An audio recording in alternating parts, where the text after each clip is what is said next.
Covid தொற்று குறித்து பொதுமக்களுக்கு தேவையற்ற பயம் வேண்டாம்.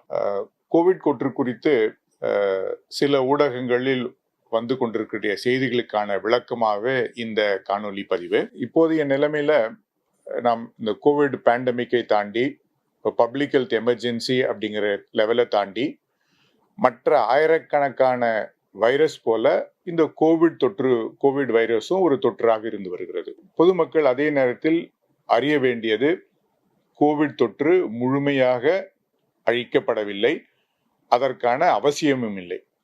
ஸோ மற்ற வைரஸ்கள் போல, லட்சக்கணக்கான வைரஸ் மற்றும் பாக்டீரியாக்கள் போல கோவிட் தொற்றும் அவ்வப்போது வரும், கட்டுப்படுத்தப்படும், தொடர்ச்சியாக ஒரு ஈக்குலிபிரியம் ஸ்டேட்டஸ்ல இருந்து கொண்டுதான் இருக்கும்.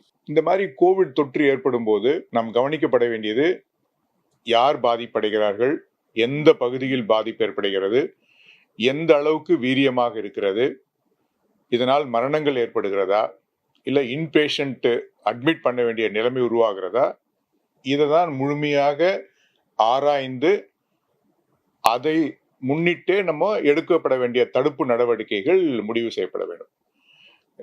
இன்னொன்று நம்ம புரிஞ்சுக்க வேண்டியது, மக்கள் தொகைக்கு ஏற்ப இந்த நம்பர்ஸை பார்க்கணும். ஸோ 1 லட்சம் மக்கள் தொகை உள்ள ஏரியாவில் வரக்கூடிய 10 தொற்றும், 10 லட்சம் மக்கள் தொகையில் வரக்கூடிய 10 தொற்றும், நம்மை போன்ற தமிழ்நாட்டில் 7.8 கோடி மக்கள் ஏற்படைய 10 தொற்றையும் ஒரே அளவாக கருத முடியாது. ஸோ மக்கள் தொகைக்கு ஏற்ப ஏற்படக்கூடிய தொற்றுகள் மற்றும் ஏற்கனவே நான் குறிப்பிட்ட அதனோட வீரியம், அதனால் ஏற்படக்கூடிய பாதிப்புகள் பொறுத்துதான் தடுப்பு நடவடிக்கைகள் எடுக்கப்படும். ஸோ அதனால் தேவையற்ற பயம், இந்த ஏற்படக்கூடிய சில நம்பர்களை பொறுத்து பொதுமக்கள் அச்சப்பட தேவையில்லை. ஸோ கோவிட் தொற்று குறித்து இன்றைய தேதியில் உலக சுகாதார நிறுவனத்திடமிருந்தோ மத்திய அரசிடமிருந்தோ நம்ம அட்வைசரின்னு சொல்லுவோம், அந்த மாதிரி எந்தவித அட்வைசரியும் வழங்கப்படவில்லை. இன்னொன்று, கோவிட் தொற்று உட்பட ஏனைய வைரஸ், பாக்டீரியா முதலுடைய அனைத்து பாதிப்புகளும் தொடர்ந்து சுகாதாரத்துறை மூலம் IHIP போர்ட்டல், இந்த போர்ட்டல்ல தொடர்ந்து கண்காணிக்கப்படுகிறது. மோர் தேன் ஒரு 4000 இன்ஸ்டிடியூஷன்ஸை ஆன் ஏ டெய்லி பேசிஸ், ஒவ்வொரு நாளும் தொடர்ந்து 4000க்கான மேற்பட்ட இடங்களிலிருந்து இந்த சர்வீலன்ஸ் தொடர்ந்து நடைபெற்று கொண்டிருக்கிறது. இது இல்லாம மிஸ்ட் அப்படிங்கிற ஒரு ப்ராஜெக்ட் மூலம் ICMR, NIE சுகாதாரத்துறையுடன் இணைந்து 4 மாவட்டங்கள்ல 2 ரூரல் PHC, 2 அர்பன் PHC, மருத்துவக் கல்லூரி முதலிருந்து ஒரு சென்டினென்டல் சர்வீலன்ஸ்.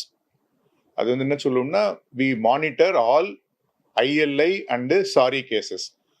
ஸோ இதனால வைரஸ், கோவிட் போன்ற மற்ற வைரஸ்கள் தொற்று ஏதேனும் ஏற்படுகிறதா என்பதை தொடர்ந்து கண்காணித்துக் கொண்டிருக்கோம். ஸோ இந்த மாதிரி கண்காணிப்பு இருக்கிறதால தான் ஈவன் ஒரு சில கேசுகள் தமிழ்நாட்டில் எந்த பகுதியில் உருவானாலும் உடனே நமக்கு அதுக்குண்டான இண்டிகேஷன்ஸ் வருது. மற்றபடி பொதுமக்கள் இதை குறித்த எந்த பயமும் தேவையில்லை. சொல்லப்போனால் தமிழ்நாட்டை பொறுத்தவரை சுகாதார கட்டமைப்பு வந்து மருந்து, மாத்திரைகள், பரிசோதனைகள், படுக்கைகள் உள்ளிட்ட அனைத்து வசதிகளும் இருக்கிறது.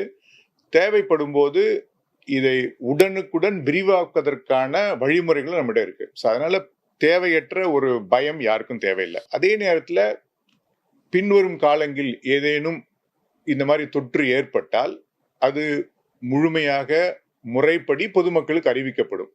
அதனால இந்த சூழ்நிலையில பொதுமக்களுக்கு தேவையற்ற பயம், கோவிட் குறித்த பயமோ அச்சமோ தேவையில்லை.